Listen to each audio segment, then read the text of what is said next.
আসসালামু আলাইকুম ওয়া রাহমাতুল্লাহি ওয়া বারাকাতুহু। ইন্নাল হামদালিল্লাহ নাহমাদুহু ওয়া নাস্তাঈনুহু ওয়া নাস্তাগফির ওয়া নাউযু বিল্লাহি মিন শুরুরি আনফুসিনা ওয়া সাইয়্যাতি আমালিনা। মান ইয়াহদিহিল্লাহু ফালা মুদিল্লা লাহু ওয়া মান ইউদ্লিলহু ফালা হাদিয়া লাহু। ওয়া আশহাদু আন লা ইলাহা ইল্লাল্লাহু ওয়াহদাহু লা শারীকা লাহু ওয়া আশহাদু আন্না মুহাম্মাদান আবদুহু ওয়া রাসূলুহু। আম্মা বা'দ। রব্বি ইশরাহ লি সাদরি ওয়া ইয়াসসির লি আমরি ওয়াহলুল উকদাতাম মিন লিসানি ইয়াফকাহু কওলি। রব্বি জিদনি ইলমা। আল্লাহুম্মা ইন্নী আসআলুকা ইলমান নাফিআ ওয়া রিজকান তাইয়্যিবা ওয়া আমালান মুতাকাব্বালা।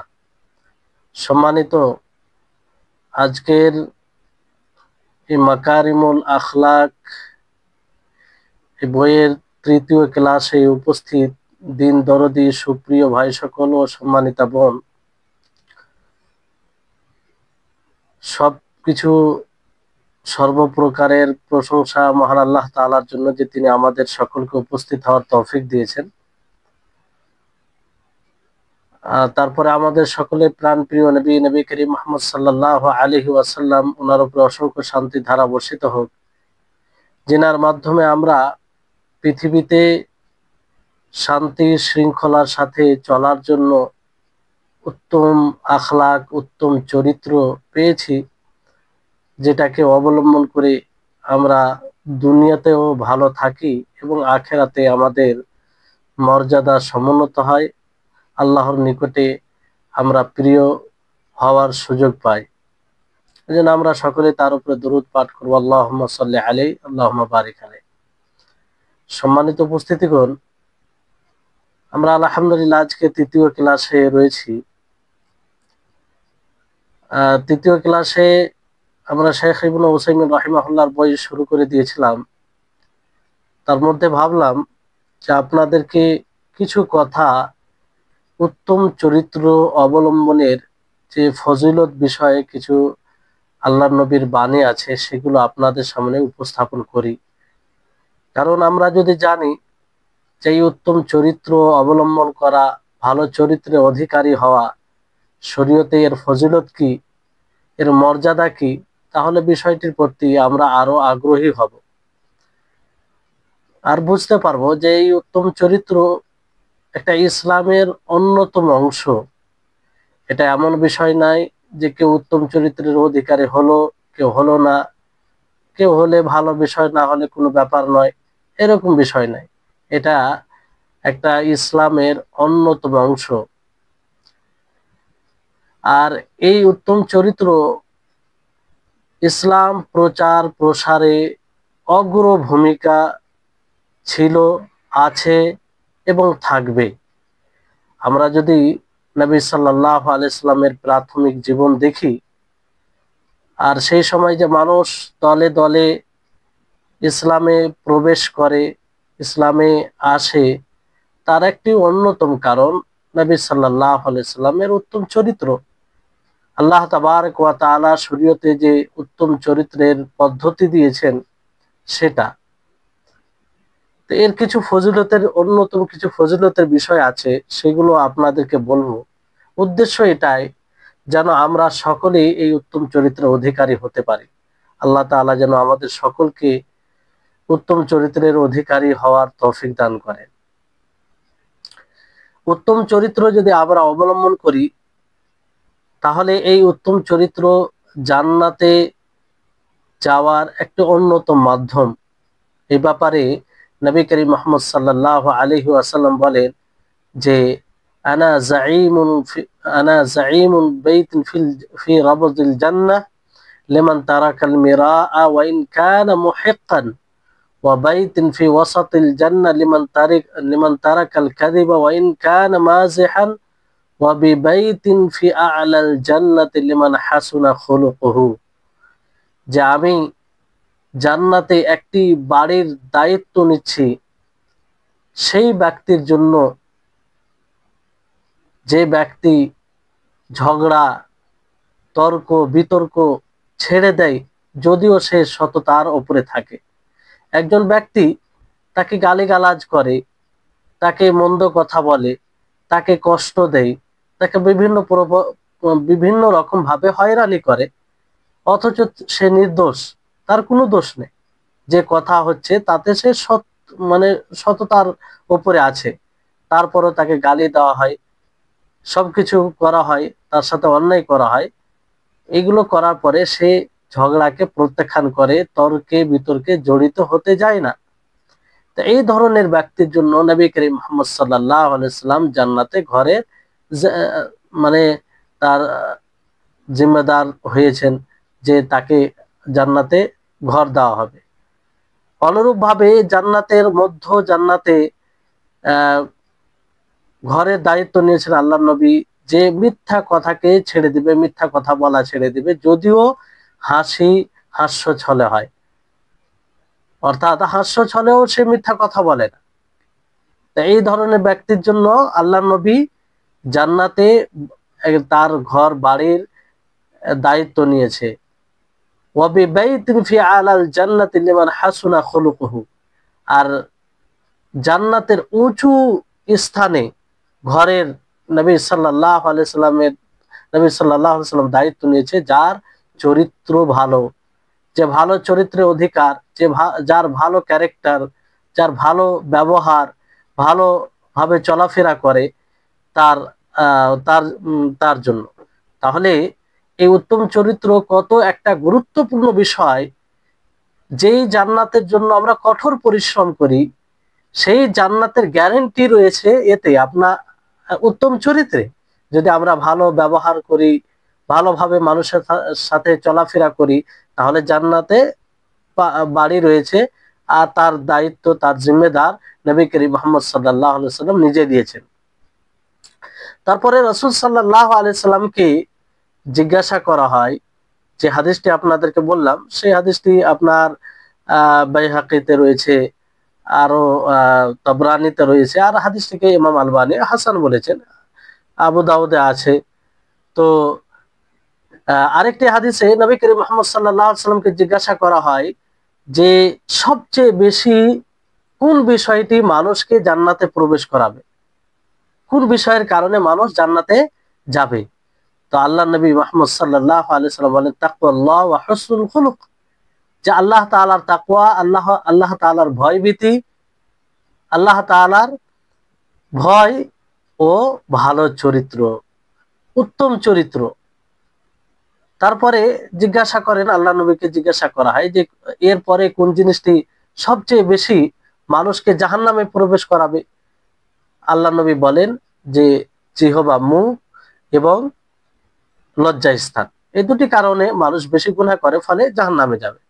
তাহলে এই উত্তম চরিত্রের একটি ফজিলত। দ্বিতীয় ফজিলত হচ্ছে, আমি আপনি যদি উত্তম চরিত্র অবলম্বন করি, উত্তম চরিত্রের অধিকারী হই, মানুষের সাথে ভালো ব্যবহার করি, তাহলে আল্লাহর প্রিয় বান্দা হতে পারবো, আল্লাহর ভালোবাসা পাবো। এটি একটা অন্যতম কারণ আল্লাহ তাআলার ভালোবাসা পাওয়ার। আর এই উত্তম চরিত্র কিভাবে হবে? যখন আপনি ধৈর্য অবলম্বন করবেন, মানুষের উপরে ইহসান করবেন, মানুষের সাথে ইনসাফ করবেন, ন্যায় পরায়ণতার সাথে চলবেন আপনি। আল্লাহ তাআলা যেমন কোন আয়াতে বলেন যে ওয়া আহসিনু ইন্নাল্লাহা ইউহিব্বুল মুহসিনিন, যে তোমরা ইহসান করো, মানুষের সাথে ভালাই করো। তো আল্লাহ তাআলা মুহসিনিনদেরকে পছন্দ করেন, ভালোবাসেন।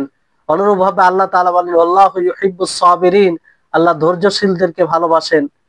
অনুরূপভাবে আল্লাহ তাআলা বলেন ইউহিব্বুল মুকসিতিন, সূরা মাইদার 42 নম্বর আয়াত, যে আল্লাহ তাআলা ন্যায় পরায়ণকারীদেরকে ভালোবাসেন, ইনসাফকারীদেরকে ভালোবাসেন। তারপরে নবী করিম মুহাম্মদ সাল্লাল্লাহু আলাইহি সাল্লামকে জিজ্ঞাসা করা হলে তিনি বলেন, তাকে জিজ্ঞাসা করা হয় যে ফামান আহাব্বু ইবাদাল্লাহি ইলাল্লাহি ক্বালা আহসানুহুম খুলুকান, যে আল্লাহর বান্দার মধ্যে সবচেয়ে প্রিয় বান্দাকে, সবচেয়ে উত্তম বান্দাকে। তো নবী করিম মুহাম্মদ সাল্লাল্লাহু আলাইহি সাল্লাম বলেন যে তোমাদের মধ্যে সবচেয়ে উত্তম বান্দা, আল্লাহর প্রিয় বান্দা হচ্ছে যে যার চরিত্র ভালো হবে, যার ক্যারেক্টার ভালো হবে, যার ভালো ব্যবহার হবে। তারপরে আপনার এই উত্তম চরিত্র রাসূল সাল্লাল্লাহু আলাইহি সাল্লামের ভালোবাসা পাওয়ার একটি অন্যতম মাধ্যম। সম্মানিত উপস্থিতিগণ, আমরা অনেকেই দাবি করি যে রাসূলকে ভালোবাসি, আর এটা চাইও আমরা যে আমরা রাসূলকে ভালোবাসি এবং রাসূল আমাদেরকে ভালোবাসুক। অবশ্যই আমরা চাই, সকলেই চাই। যাকে জিজ্ঞাসা করবেন এই আশা আকাঙ্ক্ষা থাকা উচিত একজন মুমিনের মধ্যে। এখন তো নবী সাল্লাল্লাহু আলাইহি সাল্লাম জীবিত নেই, তো তার ভালোবাসা পাওয়ার মাধ্যম কি? তো সত্যি যদি আপনি নবীর ভালোবাসা পেতে চান, নবীকে ভালোবাসতে চান, তাহলে আপনি উত্তম চরিত্র অবলম্বন করুন, ভালো ব্যবহার, ভালো ক্যারেক্টার নিজের মধ্যে নিয়ে আসুন, নিজেকে তার অধিকারী করুন। নবী করিম মুহাম্মদ সাল্লাল্লাহু আলাইহি সাল্লাম বলেন, ইন্না মিন আহাব্বিকুম ইলাইয়া ওয়া আকরাবিকুম মিন্নি মাজলিসান ইয়াউমাল কিয়ামাতি ওয়া আহাসিনাকুম আখলাকান, যে তোমাদের মধ্যে সবচেয়ে প্রিয় আমার নিকটে, নবী করিম মুহাম্মদ সাল্লাল্লাহু আলাইহি সাল্লাম বলছেন আমার নিকটে তোমাদের মধ্যে সবচেয়ে প্রিয় কে, এবং আমার নিকটবর্তী, আমার প্রিয় যে আর সেই ব্যক্তি কিয়ামতের দিন মজলিস যে বসবে আমার নিকটে হবে, যার তোমাদের মধ্যে চরিত্র আখলাক ভালো হবে, যার চরিত্র আখলাক ভালো হবে। সম্মানিত উপস্থিতিগণ, একবার চিন্তা করুন যে এই দুনিয়াতে পৃথিবীর সমস্ত বিষয়ের চেয়ে নবী সাল্লাল্লাহু আলাইহি সাল্লামকে বেশি ভালোবাসতে হবে, তাই না? তো এই ভালোবাসা কিয়ামত দিবসে একবার চিন্তা করুন, যদি আপনি সত্যি আল্লাহর নবীকে ভালোবেসে থাকেন, তাহলে কিয়ামতের দিন আপনি তার নিকটে বসবেন, তার সবচেয়ে নিকটে বসবেন। আর এই সৌভাগ্য কখন আপনি লাভ করতে পারবেন? যখন আল্লাহর নবীর চরিত্র অবলম্বন করবেন, আল্লাহ নবী যে ব্যবহারের যে গুণগুলো ছিল সেই গুণে গুণান্বিত হবেন, উত্তম চরিত্রের অধিকারী হবেন। তাহলে আমাদেরকে বাস্তবে সেই চরিত্র অবলম্বন করতে হবে যদি সত্যি আমরা নবীর ভালোবাসা পেতে চাই এবং নবীর নিকটে বসতে চাই, নবীর সহচর্য লাভ করতে চাই। সম্মানিত উপস্থিতিগণ, অনুরূপ ভাবে এই উত্তম চরিত্রের ফজিলতের বিষয় হচ্ছে আরেকটি, আল্লাহু আকবার, যে এই উত্তম চরিত্র, আপনার উত্তম ব্যবহার, ভালোভাবে চলাফেরা, এটা কি হবে? আপনার মিজানে সবচেয়ে বেশি ভারী বিষয় হবে। উত্তম চরিত্রের তুলনায় কোনো জিনিস ভারী হবে না। ফামান ইয়ামাল মিসকালা যাররাতিন খায়রান ইয়ারা ওয়া মান ইয়ামাল মিসকালা যাররাতিন শাররান ইয়ারা। আপনি দুনিয়াতে যা কিছু করবেন তাই সেটা দেখবেন, আপনি ভালো করে থাকলে ভালো দেখবেন, মন্দ করে থাকলে মন্দ দেখবেন। তো আপনি যদি উত্তম চরিত্র অবলম্বন করে থাকেন, তাহলে এই উত্তম চরিত্র আপনার মিজানে ভারী হয়ে দাঁড়াবে। তাহলে কত এটা গুরুত্বপূর্ণ বিষয় উত্তম চরিত্র অবলম্বন করা। তারপরে আরেকটি এই ফজিলতে, মানে উত্তম চরিত্রের ফজিলতের দিক রয়েছে, যে আমি আপনি যদি উত্তম চরিত্রের অধিকারী হতে পারি, তাহলে জান্নাতে এবং আমরা কম আমল করেও অধিক ইবাদতকারীদের মর্যাদায় পৌঁছে যাব। কি চমৎকার হাদিস!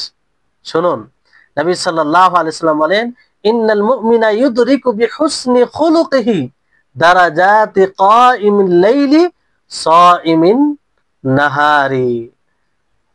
এটি হাদিস আবু দাউদ, বিশুদ্ধ হাদিস।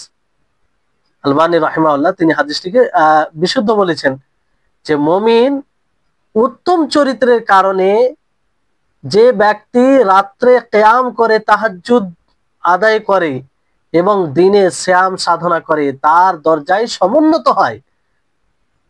একবার চিন্তা করুন, শীতকালে, সেই ঠান্ডার শীতের সময় আপনার তাহাজ্জুদ পড়ার জন্য কত কষ্ট করতে হয়। অনেক সময় ইচ্ছা করেও সক্ষম হন না, অলসতার কারণে, সেই শীতের কারণে।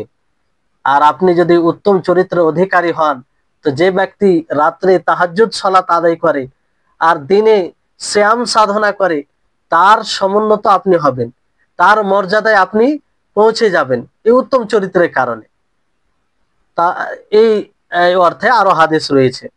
তারপরে শেষে যে পয়েন্টটি বলবো, যে উত্তম চরিত্রের ফজিলতের বিষয়, যে নবী করিম মুহাম্মদ সাল্লাল্লাহু আলাইহি সাল্লাম বলেন যে যার মধ্যে উত্তম চরিত্র থাকবে সে কামিল মুমিন হবে, পরিপূর্ণ মুমিন হবে। আল্লাহ নবী মুহাম্মদ সাল্লাল্লাহু আলাইহি সাল্লাম বলেন যে আকমালুল মুমিনিনা ঈমানান আহসানুহুম খুলুকান ওয়া খিয়ারুকুম খিয়ারুকুম লিনিসাইহিম, যে মুমিনদের মধ্যে সবচেয়ে পরিপূর্ণ মুমিন, কামিল মুমিন, যে তোমাদের মধ্যে কামিল কিসে? ব্যবহারে, আখলাকে, চরিত্রে, ক্যারেক্টারে। তাহলে উত্তম চরিত্র আপনাকে কামিল মুমিন করে দেয়, পরিপূর্ণ মুমিন করে দেয়। সম্মানিত উপস্থিতিগণ, এই হচ্ছে ব্যবহার। এই হাদিসটি ইমাম শেখ ইবনে উসাইমিন রাহিমাহুল্লাহ তিনিও বইয়ে নিয়ে এসেছেন, আসবে হাদিসটি। তাহলে এই হচ্ছে উত্তম চরিত্র। উত্তম চরিত্র এমন একটি ইসলামের বৈশিষ্ট্য, ইসলামের সৌন্দর্য, যে বৈশিষ্ট্য যার মধ্যে আসবে সে সকলের নিকটে প্রিয় হয়ে যায়, সকলের নিকটে। কাফের বলেন, মুসলিম বলেন, শত্রু বলেন, যাই বলেন না কেন, সকলের নিকটে উত্তম চরিত্র অবলম্বনকারী প্রিয় হয়, যদিও বাহ্যিক ভাবে তার সাথে শত্রুতা করে। নবী করিম মুহাম্মদ সাল্লাল্লাহু আলাইহি সাল্লামের নবী করিম মুহাম্মদ সাল্লাল্লাহু আলাইহি সাল্লামকে হৃদয় থেকে সকলেই জানতো যে আল্লাহ নবী যাই বলেন না কেন তিনি উত্তম চরিত্র অধিকারী। তিনি কারো ক্ষতি করেন না, তিনি মিথ্যা কথা বলেন না, তিনি কাউকে ধোঁকা দেন না, তিনি কারো প্রতি অন্যায় করেন না। এই সাক্ষ্য প্রদান তারাই করতেন। এই উত্তম চরিত্রের এতটা শক্তিশালী প্রভাব রয়েছে, আপনি এই কথা থেকে বুঝতে পারেন যে নবী করিম মুহাম্মদ সাল্লাল্লাহু আলাইহি সাল্লামের যখন আগমন ঘটে, সেই সময় সব রকম অন্যায়, অবিচার, মানুষের উপরে সর্বপ্রকারের জুলুম হতো। মানবতা, এক অপরের প্রতি যে সহনশীলতা, এগুলো কিছুই ছিল না। কিন্তু রাসূল সাল্লাল্লাহু আলাইহি সাল্লাম তিনি তার উত্তম চরিত্রে এতটা সমাজকে প্রভাবিত করলেন, ফলে আস্তে আস্তে মানুষ সব মানব বিরোধী যতগুলো কাজ সবকিছু ত্যাগ করে এই ইসলামের ছায়াতলে চলে আসে, রাসূল সাল্লাল্লাহু আলাইহি সাল্লামের আদর্শকে গ্রহণ করে। এই উত্তম চরিত্রের পাওয়ার ছিল, এই উত্তম চরিত্রের শক্তি ছিল। এই উত্তম চরিত্র সবকিছুকে দমন করে দিতে পারে, আপনার শত্রুকে বন্ধু বানাতে পারে, আপনার ঘৃণিত ব্যক্তিকে প্রিয় বানাতে পারে, আপনি যাকে চাইছেন না, আপনি যার কাছে ঘৃণিত, তার কাছে আপনি প্রিয় হতে পারেন এই উত্তম চরিত্রের কারণে। কিন্তু বিষয়টি মনে রাখতে হবে যে আসলে উত্তম চরিত্র কি, যেটা আমরা ইনশাআল্লাহ বইয়ে পড়বো, বিস্তারিত ভাবে জানবো। কিন্তু আপনাদেরকে ইঙ্গিত করি যে আসল চরিত্র কি। বর্তমান সময়ে চরিত্র বিশেষ কিছু জিনিসের সাথে খাস হয়ে গেছে। আমরা তাকে উত্তম চরিত্রের অধিকারী বলে জানি, যে আমার সাথে ভালো ব্যবহার করে, যে নিজের খাস বিশেষ মানুষের সাথে ব্যবহার করে, তাকে উত্তম চরিত্র মনে করি। জি না, উত্তম চরিত্র কোনো পার্থক্য করে না। না নিজের সমাজ আর অন্যদের মধ্যে পার্থক্য করে, না নিজের আত্মীয় এবং অন্যদের মধ্যে পার্থক্য করে, না নিজের এলাকা আর অন্যদের মধ্যে পার্থক্য করে, না নিজের ধর্ম অন্যদের ধর্ম থেকে পার্থক্য করে। উত্তম চরিত্র সকলের সাথে হয়, সকলের সাথে হয়। নবী করিম মুহাম্মদ সাল্লাল্লাহু আলাইহি সাল্লামের চরিত্রকে দেখুন, তার ব্যবহারকে দেখুন। আল্লাহ নবী কাফেরদের সাথে কুব্যবহার করতেন, তাদের সাথে উত্তম চরিত্র অবলম্বন করতেন, যে চরিত্রের কারণে কাফের শত্রুরা মুগ্ধ হয়ে যেতেন, ফলে ইসলামকে বুঝতে বাধ্য হতেন। এরকম অনেক ঘটনা পাবেন যে কোনো মুসলিম মুসলিম হয়, তাকে জিজ্ঞাসা করা হয় যে ভাই আপনি কেন মুসলিম হয়েছেন, কিসে আপনাকে উদ্বুদ্ধ করেছে, কি কারণে আপনি এই ইসলামের ছায়াতলে এসেছেন। অনেকের মুখে এরকম শোনা গেছে যে আমি মূলত ইসলামকে ঘৃণা করতাম। তো একজন ব্যক্তিকে দেখলাম যে সে গাড়ি চালাচ্ছে, গাড়ি চালাতে চালাতে রাস্তার সামনে সে কিছু পাথর কিংবা কষ্টদায়ক জিনিস দেখে গাড়ি থামিয়ে সেটাকে দূরে সরিয়ে দেয়। তাকে জিজ্ঞাসা করা হয় যে ভাই আপনি এটা কেন করলেন? রাস্তার যারা কর্মচারী তারা এটা করবে, তারা দেখে নেবে, আপনি গাড়িকে থামিয়ে এত কষ্ট করে এই কষ্টদায়ক পাথরকে সরানোর কি প্রয়োজন ছিল? তার উত্তর, সেই মুসলিমের উত্তর যে না, আল্লাহ নবী বলেছেন যে ব্যক্তি এই কষ্টদায়ক বিষয়কে, কষ্টদায়ক জিনিসকে রাস্তা থেকে দূরে সরাবে, সে তার এটা ইমানের একটি অঙ্গ, ইমানের একটি অঙ্গ। তাহলে এখানে কোনো আল্লাহ নবী এটা বলেননি যে যাদের কাজ সেটা করবে, রাস্তা থেকে কষ্টদায়ক জিনিস দূরে সরিয়ে দেওয়া, এটা এটা উত্তম চরিত্রের একটা দিক। এই জন্য আমি সেই জিনিসটা দূর করে দিলাম। তো এটা দেখে ইসলাম গ্রহণ করলো, স্টাডি করতে আরম্ভ করলো, এটা কোন ইসলাম, কোন ধর্ম, যে ধর্ম এই শিক্ষা দেয় যে কোনো জাত, কোনো বিষয়ের পার্থক্য না করে, মতভেদ না করে রাস্তায় কষ্টদায়ক জিনিস থাকলে সেটাকে দূর করো, কারণ সেখানে মুসলিমও চলতে পারে, অমুসলিমও চলতে পারে, মানুষও চলতে পারে, যারা মানুষ নয় অন্য প্রাণী রয়েছে তারাও চলাফেরা করতে পারে, তারা সেই জিনিস তারা কষ্ট পেতে পারে। সম্মানিত উপস্থিতি, তাই এই উত্তম চরিত্রের অনেক পাওয়ার রয়েছে, অনেক শক্তি রয়েছে, এর অনেক প্রভাব রয়েছে। এই জন্য আমরা সকলেই উত্তম চরিত্রের অধিকারী হওয়ার চেষ্টা করব। এটা এটা গুরুত্বপূর্ণ বিষয়। আর আমাদের উত্তম চরিত্র কোনো ব্যক্তির সাথে খাস হবে না, কোনো জামাতের, কোনো সংগঠনের সাথে খাস হবে না, যে আমি এই সংগঠনে আছি, এই সংগঠনের লোক তাদের সাথে এক ব্যবহার, অন্য ব্যক্তিদের সাথে এক ব্যবহার।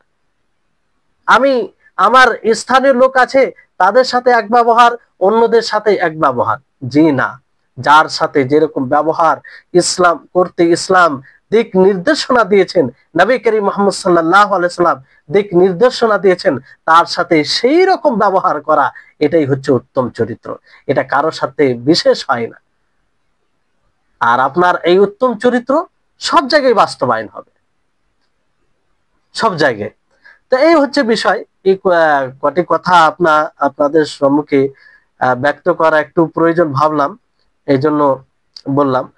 এবার আসুন আমরা মূল বইয়ের দিকে আসি। তো আমরা কয়েকটি বিষয় জেনেছিলাম গতকালকের ক্লাসে, যে মানুষের রূপ দুটি হয়, একটি হচ্ছে বাহ্যিক, একটি আভ্যন্তরীণ। তো রূপ যেমন আমরা বাহ্যিক ভাবে দেখে থাকি, যেটা আমরা প্রকাশ্যে সচক্ষে দেখি, কেউ এর মধ্যে ফের কেউ ভালো হয়, মন্দ হয়। আর আরেকটি রূপ, আরেকটি প্রতিকৃতি, সেটা হচ্ছে আভ্যন্তরীণ, যাকে আমরা চরিত্র দিয়ে ব্যক্ত করে থাকি। ক্যারেক্টার, ব্যবহার, নৈতিক, আদর্শবান, এগুলো দিয়ে আমরা ব্যক্ত করে থাকি। তারপর আরেকটি বিষয় আমরা জেনেছিলাম যে এই আখলাক, ব্যবহার, চরিত্রের মধ্যে অনেক চরিত্রবান রয়েছে যারা জন্মগত, আবার অনেকেই অনুশীলন করে, পরিশ্রম করে চরিত্রবান হয়। জন্মগত, আপনারা সমাজে যদি তাকান দেখবেন যে একটা মানুষ জন্মগতভাবে প্রাণীদেরকে ভালোবাসে, কারো কষ্ট দেখে সহ্য করতে পারে না, মানে তার দয়া চলে আসে, কৃপা চলে আসে, নিজেকে ধরে রাখতে পারে না। সেখানে কারো উপরে জুলুম হলে সেখানে সে দাঁড়ায়, তার পাশে দাঁড়ায়, এটা জন্মগত। তো এটা একটা বিষয়। আর এর আপনাদেরকে দলিলও দিয়েছিলাম হাদিস থেকে, যে জন্মগত আখলাক, চরিত্র এটা হয়, এটা হাদিস থেকে প্রমাণিত। যে একজন আশাদ আব্দুল কায়েসকে নবী সাল্লাল্লাহু আলাইহি সাল্লাম বলেন যে তোমার মধ্যে দুটি বৈশিষ্ট্য আছে, যে দুটিকে আল্লাহ তাআলা পছন্দ করে, একটা ধৈর্য, সহিষ্ণুতা। তো এই হচ্ছে এটা হচ্ছে জন্মগত। তো এটাও স্পষ্ট করা হয়েছিল যে জন্মগত যেটা আখলাক, ব্যবহার, এটা উত্তম অর্জিত, পরিশ্রম করে যে আখলাক, উত্তম ব্যবহারের অধিকারী হওয়া যায়, তার চেয়ে এটা বেশি উত্তম। এখানে একটি বিষয় থেকে গিয়েছে, সে বিষয়টি হচ্ছে যে একজন ব্যক্তি, তাকে উত্তম চরিত্রের উপরে সৃষ্টি করা হয়েছে, অর্থাৎ সে জন্মগত উত্তম চরিত্রের অধিকারী।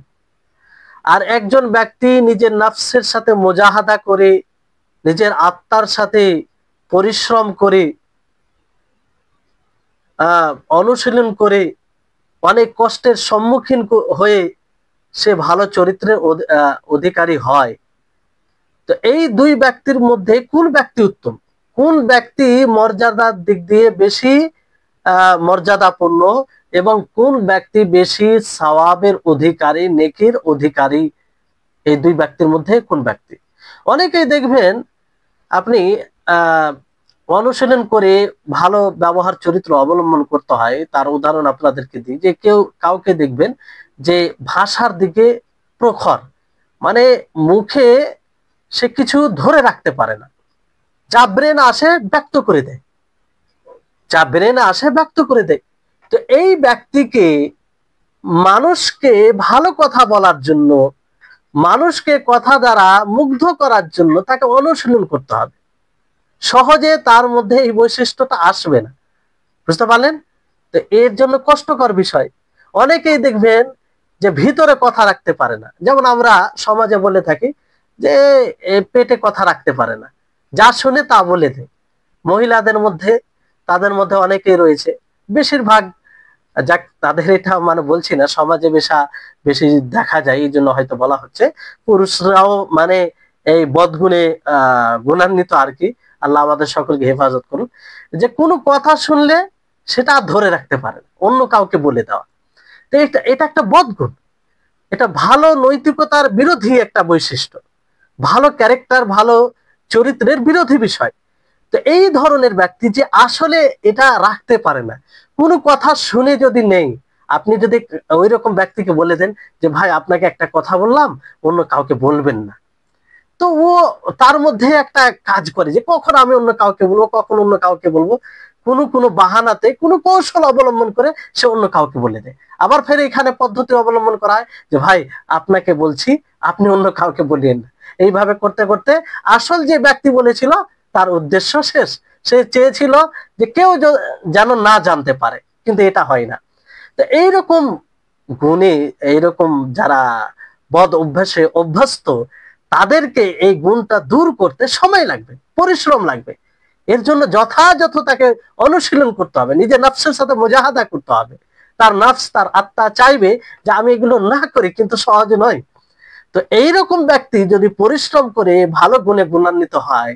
আর এক ব্যক্তি জন্মগত, সে বাল্যকাল থেকেই জন্মগত এটা বিষয় রয়েছে যে অন্যের কথা, মানে কারো কথাকে অন্যর কাছে বলে না, পছন্দ করে না। এটা এরকম অনেক ব্যক্তি আছে দেখবেন, অনেক ব্যক্তি আছে দেখবেন পরোপকারী। আল্লাহ আকবার, আপনি আশ্চর্য হবেন, আমরাও দেখেছি অনেক সময় ছাত্র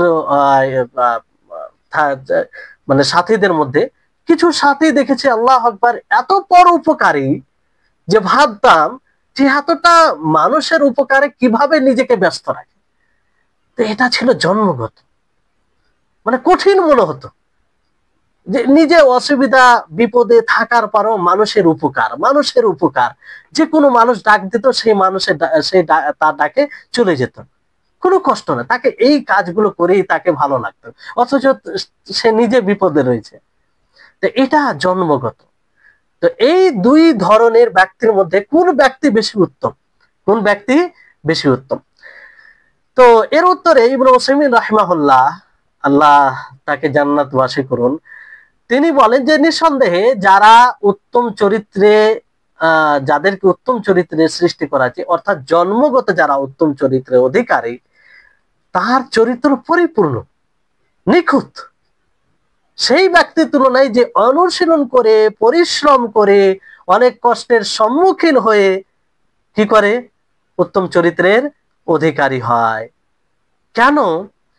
যে জন্মগত ভালো চরিত্র অধিকারী হয়, তার জন্য বিশেষ কোনো পরিশ্রমের প্রয়োজন পড়ে না, বিশেষভাবে তার প্রতি মনোযোগী হওয়ার প্রয়োজন পড়ে না। আর সে সব সময় সেই গুণে গুণান্বিত থাকে। সে যেই সময়, যেই অবস্থাতে থাকে না কেন, তার মধ্যে যেটা জন্মগত সে গুণ পেয়েছে, সেই গুণটা সব জায়গায় সে অবলম্বন করে। সব জায়গায় আপনি দেখবেন, সব জায়গায় সে বিপদে থাকলেও সে এটা করবে। যে পর উপকারী, মানুষের উপকার করে, মানুষের বিপদে দাঁড়ায়, তাকে দেখবেন সে নিজে বিপদে থাকার পরেও অন্যের বিপদে যায়, নিজে ব্যস্ত থাকার পরেও অন্যের সহযোগিতা করে। তো এটা হচ্ছে বিষয়, কারণ এটা তার মিজাজে পরিণত হয়ে যায়।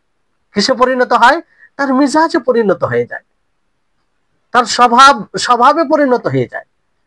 এই জন্য আপনি তাকে যে সময়ে দেখবেন, যেই অবস্থায় দেখবেন, আর আপনি যে কোনো জায়গায় দেখবেন, তাকে ওই অবস্থাতেই আপনি দেখতে পাবেন। ভালো যেটা জন্মগত সেটা পেয়েছে, সেই জন্মগত বিষয়কে সে নিজের সাথে রাখে, মানে কারণ এটা তার অভ্যাস থাকে, তার মিজাজ থাকে। এই দিক দিয়ে তার আখলাক চরিত্র পরিপূর্ণ সেই ব্যক্তির তুলনায় যে অনুশীলন করে, পরিশ্রম করে এই চরিত্র নিজের মধ্যে নিয়ে আসতে সক্ষম হয়েছে।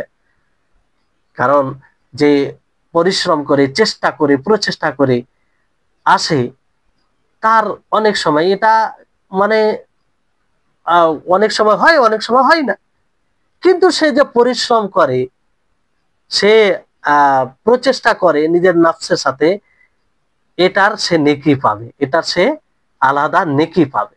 কারণ মুজাহাদা, সে প্রচেষ্টা করেছে, এটার নেকি পাবে। কিন্তু পরিপূর্ণতার দিক দিয়ে পরিপূর্ণ হচ্ছে নিখুঁত যে ব্যবহার, যেটা বেশি ভালো হয়, সেটা হচ্ছে যেটা জন্মগত মানুষ পায়। আর এটা আল্লাহ তাআলার ফজল। এটা মানে আমাদেরকে হিংসা করে লাভ নেই। আল্লাহ তাআলা যার প্রতি ফজল করেন, এহসান করেন, তাকে দেন। যেমন আপনারা হাদিসে শুনেছেন গত ক্লাসে, যে আল্লাহ নবী বলেন যে আল্লাহ তাআলা তোমাকে এই দুটি বৈশিষ্ট্য দিয়েছেন, তো এটা আল্লাহ তাআলার মূলত ফজল। তো এই হচ্ছে বিষয়। ফলে যে ব্যক্তি এই দুই চরিত্রের অধিকারী হবে, জন্মগত ও পরিশ্রম করে, এই দুই চরিত্রের যদি অধিকারী হয়, তাহলে তার চরিত্র আরো নিখুঁত হবে, আরো পরিপূর্ণতা পাবে। এই ক্ষেত্রে চরিত্রকে 4 ভাগে বিভক্ত করা হয়েছে। কয় ভাগে? 4 ভাগে বিভক্ত করা হয়েছে। মানে মানুষের এই চরিত্রের দিক দিয়ে 4 ভাগ। কয় ভাগ? 4 ভাগ। 4টি প্রকার রয়েছে। এক প্রকার মানুষ যারা উত্তম চরিত্র থেকে বঞ্চিত হয়েছে, উত্তম চরিত্র থেকে বঞ্চিত হয়েছে, তাদের কাছে উত্তম চরিত্র নেই, বদ চরিত্রের অধিকারী, উত্তম চরিত্রের পরিপন্থী যা বিষয় রয়েছে সবগুলো থাকে, উত্তম চরিত্র তাদের মধ্যে থাকে না। এই প্রকারের লোক আছে সমাজে, আমরা সকলেই দেখি। তারপরে দ্বিতীয় প্রকারের লোক হচ্ছে যে যাদেরকে উত্তম চরিত্রের উপরে সৃষ্টি করা হয়েছে, অর্থাৎ জন্মগত তারা ভালো চরিত্রের অধিকারী, আর সেই চরিত্রের উপরেই নিজেকে যথেষ্ট মনে করেছে, নিজেকে যথেষ্ট মনে করেছে। মানে যেমন ধরুন যে একজন ব্যক্তি দেখবেন সে জন্মগত অন্যদের প্রতি দয়া করে, কৃপা করে, তো দয়া করে এবং পরোপকারী, মানে সহযোগিতা করে, আর কিছু বৈশিষ্ট্য সে জন্মগত পেয়েছে, তো সেটার উপরে সে যথেষ্ট মনে করে। মানে অন্য কিছু আর চরিত্রের গুণ তার মধ্যে পাওয়া যায় না, মানে যতটুকু জন্মগত পেয়েছে ততটুকু। এই জন্য দেখবেন একজন মানুষ, সে সালাত, সিয়াম, হজ, যাকাত এদের সাথে কোনো সম্পর্ক থাকে না, কিন্তু জন্মগত যেটা রয়েছে ঠিক ওটা করবে। অমুসলিমদের মধ্যে দেখবেন যে অমুসলিম যারা মূলত তারা জন্মগতভাবে ইসলামকে তারা ভালোবাসে না, অধিকাংশ যেটা রয়েছে, তারপরে তাদের মধ্যে কিছু বৈশিষ্ট্য থাকে। অনেক দেখবেন যে মিষ্টভাষী থাকে, অনেক ভালোভাবে কথা বলে, এটা একটা ভালো চরিত্রের দিক, তো এটা থাকে। তো বিষয়টি হচ্ছে যে কিছু লোক আছে যারা জন্মগত কিছু ভালো চরিত্রের গুণ পায়, সেটাকে যথেষ্ট মনে করে আর অর্জন করার চেষ্টা করে না। তৃতীয় প্রকারের লোক হচ্ছে যে যারা জন্মগত ভালো চরিত্রের অধিকারী, সাথে সাথে মেহনত করে, পরিশ্রম করে, মুজাহাদা করে যেগুলো গুণ জন্মগত নেই সেইগুলো গুণ অর্জন করে। সেগুলো গুণ কি করে? অর্জন করে। এই ধরনের লোক আছে, অনেকে আছে, দেখতে পাবেন সমাজে, যে জন্মগত কিছু গুণ আছে সেটা তো করেই, কিন্তু যেটা নেই অনুশীলন করে কোরআন হাদিস অনুযায়ী সেটাকে অবলম্বন করার চেষ্টা করে, করতে করতে করতে এক সময় সেইগুলো অভ্যস্ত হয়ে যায়। চতুর্থ প্রকারের লোক হচ্ছে যে যারা যারা জন্মগত ভালো চরিত্রের অধিকারী নয়, মানে জন্মগত ভাবে কোনো বৈশিষ্ট্য পায়নি, জন্মগত ভাবে কোনো বৈশিষ্ট্য পায়নি, কিন্তু কি করেছে? অর্জন করেছে, অনুশীলন করে, পরিশ্রম করে। মানে অর্জন করতে গিয়ে অনেক কষ্টের সম্মুখীন হয়। যেমন আপনাদেরকে উদাহরণ দিলাম যে একজন ভাষায় খুব কর্কশ, একজন ভাষা, মহিলাদের মধ্যে দেখবেন যে যারা ভাষায় খুব মানে তিক্ত ভাষী, তাদেরকে যদি বলেন যে আপনি আপনার ভাষাকে পরিবর্তন করেন, তো তার জন্য অতটা সহজ বিষয় নয়, কিন্তু অসম্ভব নয়, সম্ভব। আল্লাহর ভয় করে আর শরীয়তকে মেনে চলার চেষ্টা করে তো অবশ্যই পারবে, এটা কোনো অসম্ভব বিষয় নয়, কিন্তু কষ্টের সম্মুখীন হতে হয়। তো এই ধরনের মানুষ কি করে অর্জন করে, মানে পরিশ্রম করে, নফসের সাথে মুজাহাদা করে ভালো চরিত্রের অধিকারী হয়। তাহলে 4 প্রকারের মানুষ আপনারা বুঝতে পেরেছেন সকলেই, আশা করি মনে রাখবেন। তো তারপরে মোট কথা হচ্ছে যে এখান থেকে যেটা আপনারা বুঝতে পারলেন যে যারা জন্মগত উত্তম চরিত্রের অধিকারী তারা বেশি পরিপূর্ণতা রাখে, আর যারা পরিশ্রম করে মুজাহাদা করে উত্তম চরিত্রের অধিকারী হয়, তারা যে পরিশ্রম করেছে, মুজাহাদা করেছে, এই জন্য কষ্টের সম্মুখীন হয়েছে, এই জন্য সে নেকি পাবে। দেখেন হাদিসে যেটা বলা হয়েছে যে আকমালুল মুমিনিনা, যে মুমিনদের মধ্যে কামিল মুমিন হচ্ছে যার আখলাক চরিত্র ভালো হবে। আচ্ছা, আখলাক চরিত্র ভালো হবে, এটা ভালো হলে কামিল মুমিন, পরিপূর্ণ মুমিন কেমন করে হয়? ওলামাগণ এটার ব্যাখ্যায় বলেছেন যে দেখেন যে আপনি যেমন দিনের আরো বিধানগুলো পালন করতে যাবেন, সেখানে যেমন ধৈর্য অবলম্বন করার প্রয়োজন থাকে, অনেক কিছু কষ্টের সম্মুখীন হতে হয়, আপনি বরদাস্ত করেন। অনুরূপ ভাবে যে ভালো চরিত্র অধিকারী হয় সেইগুলোকে বরদাস্ত করে, এমনটা নয় যে তাদের কষ্ট হয় না। একজন ভালো যে চরিত্র অধিকারী, তাকে যদি গালি দেয় তো সে গালি দ্বারা তার উত্তর দেয় না, তাকে সুন্দরভাবে বুঝায়। তো এর মানে এটা নয় যে সে কষ্টের সম্মুখীন হয় না, সেখানে সে ধৈর্যশীলতার পরিচয় দেয়, ধৈর্য অবলম্বন করে, কাকে? আল্লাহ তাআলাকে খুশি করার জন্য। একজন ব্যক্তির উপরে একজন ব্যক্তির অধিকার ছিনিয়ে নেই মানুষ, সে পারলে সেই অধিকারটা নিতে পারবে, তারপরও সে এখানে ফাসাদ হতে পারে, এই কারণে সে সহ্য করে নেয়, তো কষ্টের সম্মুখীন হয়, তারপরে সে সহ্য করে থাকে। তো এটা হচ্ছে এই কারণে পরিপূর্ণ মুমিন হয়, মানে বিভিন্ন প্রকারের কষ্টের সম্মুখীন হয়, সেটা সে গ্রহণ করে আল্লাহ তাবারক ওয়া তাআলাকে খুশি করার জন্য। এবার এখানে আরেকটি বিষয় আসছে যে সেটি হচ্ছে যে আখলাক, এটা তো একটা প্রশস্ত বিষয়। আখলাক, ক্যারেক্টার, ব্যবহার, এটা কোনো বিষয়ের সাথে সীমিত নয়, যেটা আপনাদেরকে পূর্বে ইঙ্গিত করলাম, কোনো বিষয়ের সাথে সীমিত নয়। সবকিছুর সাথে ভালো চরিত্রের প্রভাব আছে, ভালো চরিত্রের লক্ষণ আছে, সবকিছুর সাথে। এই যে আপনারা ক্লাস শুনছেন, এই ক্লাসে জয়েন হয়েছেন, এ তো ভালো চরিত্রের লক্ষণ থাকবে যদি আপনারা পরিপূর্ণ ভালো চরিত্র অধিকারী হন। সেটা কি?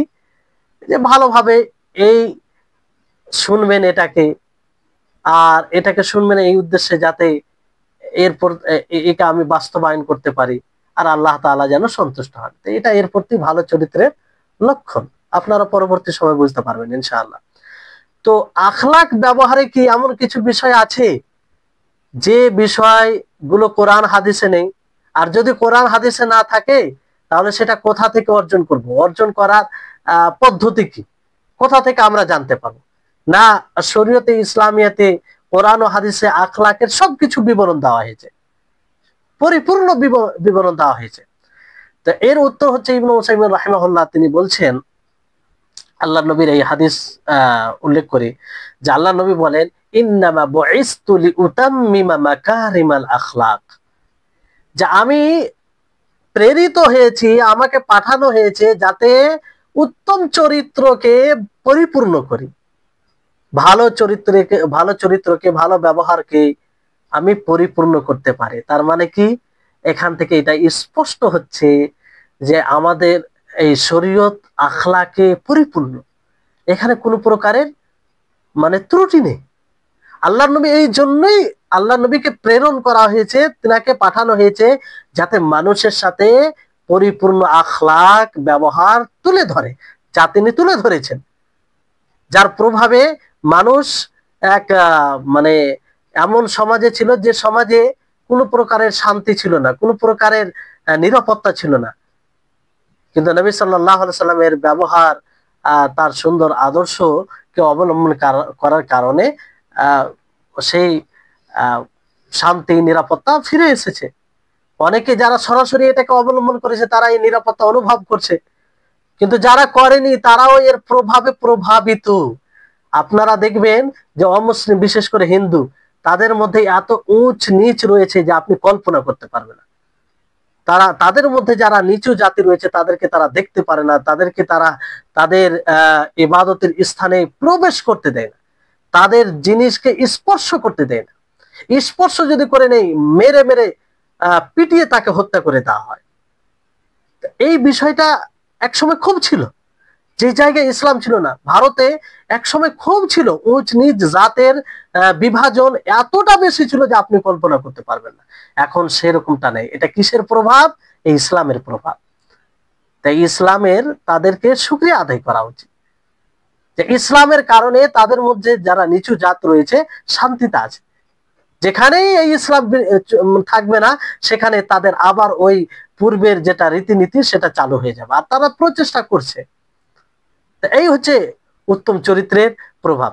তাহলে এই শরীয়ত এটা যথেষ্ট। এই জন্য শুধু ইসলাম বলে নয়, পূর্বের যতগুলো ধর্ম কিংবা ইসলাম রয়েছে, শরীয়ত বিধান, শরীয়ত বলতে বিধান, মানে প্রত্যেকটা নবীর আলাদা আলাদা বিধান, প্রত্যেকটা নবীর আলাদা আলাদা বিধান। তো পূর্বে যতগুলো শরীয়ত এসেছে সমস্ত শরীয়তে এই নৈতিক এবং ভালো চরিত্রে, ভালো ব্যবহারের কথা বলা হয়েছে। উত্তম চরিত্রের প্রতি সেগুলো শরীয়তে বিধানে উদ্বুদ্ধ করা হয়েছে। কি করা হয়েছে? উদ্বুদ্ধ করা হয়েছে। কিন্তু আমাদের এই শরীয়ত যেটা নবী সাল্লাল্লাহু আলাইহি সাল্লামকে দেওয়া হয়েছে আর যেটা পূর্বের শরীয়ত, অনেক পার্থক্য রয়েছে। আমাদের এই শরীয়তে রাসূল সাল্লাল্লাহু আলাইহি সাল্লামকে যে শরীয়ত দেওয়া হয়েছে সেই শরীয়ত হচ্ছে পরিপূর্ণ, কামিল। ইসলামের প্রত্যেকটি বিধান কামিল, কারণ আল্লাহ তাআলা ঘোষণা করেছেন আল-ইয়াউমা আকমালতু লাকুম দীনাকুম ওয়া আতমামতু আলাইকুম নি'মাতি ওয়া রাদিতু লাকুমুল ইসলাম দীনা। ইসলাম কামিল, পরিপূর্ণ। এই উত্তম চরিত্র ইসলামের একটি অংশ, ইসলামের একটি সৌন্দর্য, ইসলামের একটি মাহাসিনের মধ্যে একটি সৌন্দর্য, এটাও পরিপূর্ণ। আর এর উদাহরণ আপনাদেরকে দিয়ে বোঝানোর চেষ্টা হবে। ইবনে উসাইমিন রাহিমাহুল্লাহ একটি উদাহরণ দিয়েছেন, বুঝতে পারলেন? যেমন ধরেন যে কিসাস, কেউ কারো উপরে যদি অন্যায় করে, যেমন ধরেন কেউ কাউকে হত্যা করে দিল, তো ইসলামে একটা বিধান আছে যে কিসাস, তাকেও হত্যা করা হবে ও কারণে যদি হত্যা করে, বুঝতে পারলেন? কিন্তু এই বিষয়, এই কিসাসের বিধান আপনার ইহুদিদের মধ্যেও ছিল আর নাসারাদের মধ্যেও ছিল। কিন্তু ইহুদিদের বিধানে কিসাসের বিধান কেমন ছিল, মানে বদলা নেওয়ার বিধান কেমন ছিল? এটা ছিল যে আবশ্যিক। কেউ কাউকে যদি হত্যা করে দেয় তাহলে তাকে হত্যা করা হবে আবশ্যিকভাবে। এখানে যাকে হত্যা করা হয়েছে তার উত্তরাধিকারীর কোনো এখতিয়ার থাকে না, তাদের এখতিয়ার থাকে না।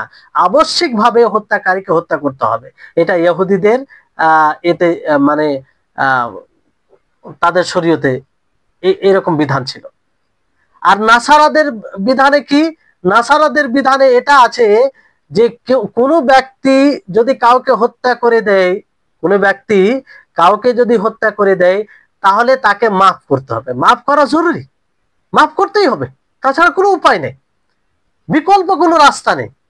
এটা ছিল নাসারাদের মধ্যে এই বিধান। কিন্তু ইসলাম দেখেন, ইসলামের সৌন্দর্য দেখেন। এই জন্য আমরা সেই ইসলামকে নিয়ে গর্বিত, ইসলাম কি বলে যে না, এখানে যাকে হত্যা করা হবে সেই যাকে হত্যা করা হয়েছে তার উত্তরাধিকারী এখতিয়ার আছে। তারা ইচ্ছা করলে ক্ষমা করতে পারবে আর ইচ্ছা করলে তার বদলা কিসাসে তাকে হত্যা করতে পারে। আর এটা কে করবে? যে মুসলিম শাসক, যদি ইসলাম রাষ্ট্র থাকে তারা এটা বাস্তবায়ন করবে, ব্যক্তিগত ভাবে নয়। এই জন্য আপনাদেরকে স্পষ্ট করে দিচ্ছি, এটা ব্যক্তিগত নয়, এটা শাসকের কাজ। তো উত্তরাধিকারীর অধিকার আছে, এখানে তাদের এখতিয়ার আছে। যদি তারা চায় যে মাফ করে দেব তো মাফ করে দিতে পারে, কিংবা তারা যদি চায় যে না আমরা দিয়েত নিব, দিয়েত বলতে রক্ত মূল্য নিব, সেটা ইসলামে একটি বিধান, সেটা নিয়ে ছেড়ে দেবো, সেটাও করতে পারে, সেটাও করতে পারে। কিংবা চাই যে না রক্ত মূল্য নিব না, আমরা তাকে কি করব, হত্যা করব, তাকেও হত্যা করা হবে, সেটাও করতে পারে। তো এটা হচ্ছে পরিপূর্ণতা। কারণ এখানে আপনার দুটি দিক, এমনও হতে পারে যে তাকে মাফ করে তার প্রতি ইহসান হতে পারে, তার প্রতি ইহসান, সে যদি অমুসলিম হয় তাহলে ইসলাম কবুল করতে পারে, সে যদি মানে কুচরিত্রের অধিকারী হয় ভালো চরিত্রের অধিকারী হতে পারে, তাকে একটা সুযোগ দেওয়ার চান্স থাকছে, সুযোগ থাকছে, এটা থাকছে, তার প্রতি একটা ইহসানের পথ খোলা থাকছে। আর এতেও সে নেকি প্রাপ্ত হবে, যে মাফ করবে, যে উত্তরাধিকারীরা, মাকতুল যাকে হত্যা করা হয়েছে তারা নেকি প্রাপ্ত হবে তারা। আর তাকে যদি হত্যা করা হয়, দেখা যায় যে না সে এমন ব্যক্তি, সে সে মানে আরো তার জুলুম বেড়ে যাবে, তাহলে তাকে হত্যা করার সুযোগ থাকছে। তাহলে এই হত্যা করার মাধ্যমে তার যে মন্দ কাজ আছে সেটাকে দমন করা হচ্ছে, সেটাকে একদম শেষ করে দেওয়ার সুযোগ থাকছে। তাহলে দুটোর মধ্যেই যে মাফ করার সুযোগও থাকছে, আবার বদলা নেওয়ারও সুযোগ থাকছে। এটা হচ্ছে ইসলামের পরিপূর্ণতা, ইসলামের এটা ব্যবহার, ইসলামে যে আখলাক চরিত্রের দিক নির্দেশনা দিয়েছেন তাতে পরিপূর্ণতা রয়েছে। সম্মানিত উপস্থিতিগণ, তো হ্যাঁ ইনশাআল্লাহ আজকে এখান থেকে আমরা আজকের দার্স শেষ করছি। আগে ইনশাআল্লাহ এর পরবর্তীতে ইনশাআল্লাহ ক্লাস হবে। আপনারা সকলেই মনোযোগ দিয়ে শোনার চেষ্টা করবেন, আশা করি করছেন। আর যেগুলো গুরুত্বপূর্ণ কথা নোট করবেন। আর গ্রুপে মনে হয় ঘোষণা করা হয়েছে যে উত্তম নোট তৈরি করে গ্রুপে উপস্থাপন করতে পারবে তার জন্য বিশেষ পুরস্কার আছে। আর এতে আপনি নিয়ত কয়েকটা নিয়ত করে নিতে পারেন, আপনার জন্য মানে নেকির একটা দরজা উন্মুক্ত করে দিচ্ছি। যে ভালোভাবে নোট তৈরি করে গ্রুপে মানে পাঠাবে, তার দ্বারা, তার নোট দ্বারা অন্যরা উপকৃত হবে, তো তার নেকি আপনিও পাবেন। আর এই পরিশ্রম করছেন যে এতে আপনার এই পরিপক্ক হবে, মজবুত হবে, তো এতেও নেকির অধিকারী হবে। তো এই জন্য এটা ভালো কাজ। যারা মানে লিখতে পারেন তারা লিখবেন। আল্লাহ তাবারক ওয়া তাআলার নিকটে দোয়া করি আল্লাহ যেন আমাদের সকলকে উত্তম চরিত্রের অধিকারী হওয়ার তৌফিক দান করেন। ওয়া আখিরু দাওয়ানা আলহামদুলিল্লাহি রাব্বিল আলামিন। আসসালামু আলাইকুম ওয়া রাহমাতুল্লাহি ওয়া বারাকাতুহু।